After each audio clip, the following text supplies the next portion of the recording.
Di penjelasan sebelumnya ya, dan juga di pertemuan yang ke-12 kemarin tentang counter ya, saya sudah membahas tentang apa itu counter dan bagaimana cara membuat programnya. Saya akan membuat prakteknya, yaitu di sini posisi inputnya sedikit berbeda dengan yang di penjelasan pertemuan pertemuan ke-12 ya sebelumnya.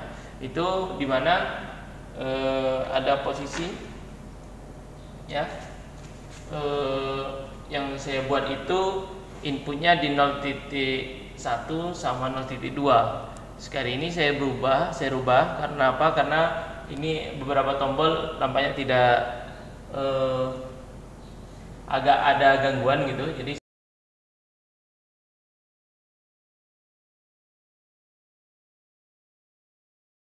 saya posisikan di I0.5 untuk inputnya ya.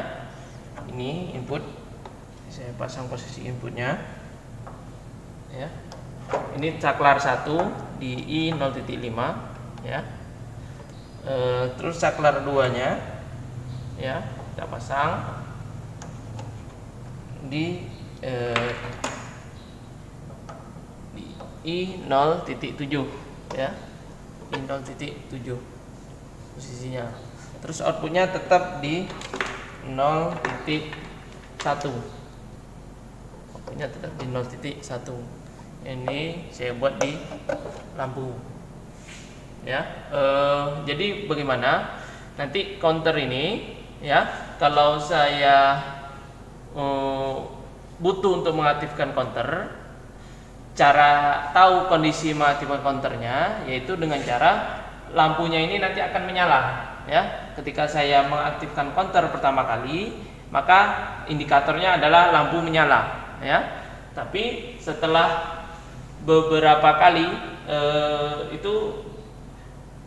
saya ulangi, untuk menyalakan lampu tadi saya butuh saklar atau tombol 1 ya, dimana saklar 1 saya tulis di sana.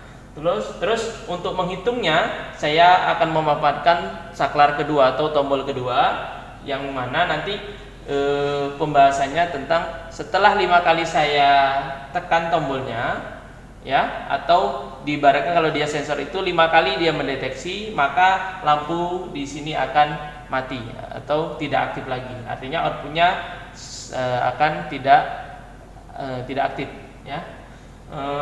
Jadi kita lihat di video ini, saya tekan tombol satunya atau saklar 1 yang atas, maka lampu akan menyala. Tekan sekali saja. Oh ya, ini belum saya reset tadi setelah saya download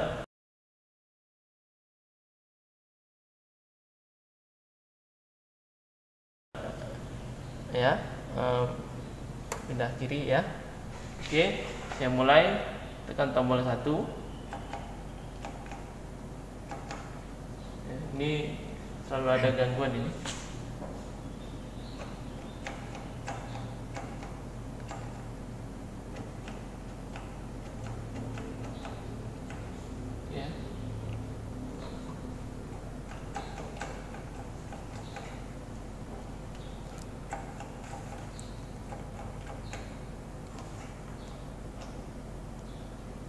Coba di tombol lain.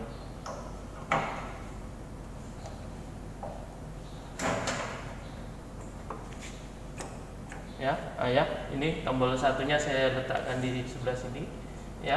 Ini lampunya menyala. Ini setelah 5 kali saya tekan tombol kedua. Ini ada tombol kedua di bawah ini ya.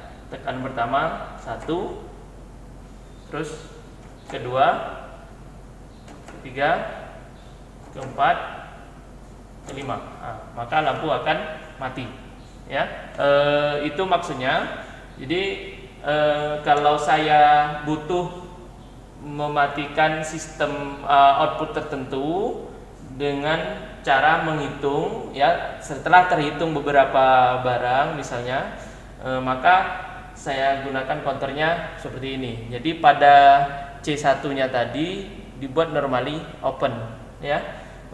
Tapi berbeda kalau saya inginkan bahwa setelah saya tekan tombol saklar satunya atau ketika dia deteksi sesuatu counter itu aktif tapi lampu tidak aktif, itu akan saya buat normally close pada C1 nya atau pada bagian yang mengaktifkan lampu. Jadi kalau nanti saya buat normally close, maka lampu tombol pertama saya tekan, lampu akan mati, tetap tetap mati lampunya, tapi setelah saya hitung 5 kali maka lampu akan menyala. Ini kita lihat setelah saya buat normally close pada C1, nanti mungkin lebih jelas pada video sebelumnya nanti ya, saya usahakan saya masukkan. Ini saya download, yes.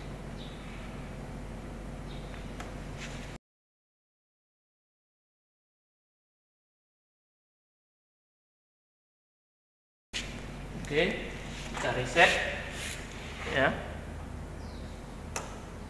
Ya, itu langsung aktif dia lampunya. Ya, tapi ketika saya tekan ini lampunya mati. Ya, ketika saya tekan ini lampunya mati. Saya mengaktifkan counter, lampunya mati. Ya, outputnya tidak berjalan. Setelah aktif counternya, maka setelah 5 kali ya, 5 kali saya tekan tombol atau 5 kali, ibaratnya dia sensor mendeteksi sebanyak 5 kali. 1 2 3 4 5. Maka lampunya menyala atau aktif, outputnya tercapai. Jadi itulah yang membedakan bedanya normally close sama normally open yang saya terapkan pada C1 di program itu ya. Jadi kalau kalian menginginkan dia nanti pada saat aktif timernya keluarannya dia mati, maka kita gunakan normally close-nya sampai nanti terhitung tertentu, maka bisa kita terhitung 5 kali, maka output akan terjadi ya, atau output akan aktif begitu. Jadi sebenarnya counter ini banyak dibuat di conveyor belt misalnya atau ban berjalan itu yang menghitung berapa jumlah produksinya. Misalnya sudah 10 kali produksi, maka misalnya saya bisa menutup kotak yang sudah diletakkan di bagian ujung dari ban berjalan itu dengan cara menggunakan counternya ini ya, counternya ini untuk menghitung itu. Baik, begitulah penjelasan tentang counter ini ya. Saya harap bisa dipahami selama mata kuliah mekatronika ini. Jadi ada timer, ada counter ya, ada flag yang sebelumnya itu ya, itu saya harap bisa dipahamilah aplikasi dari sisi praktiknya ini. Terima kasih pertemuan kita selama 1 semester. Assalamualaikum warahmatullahi wabarakatuh.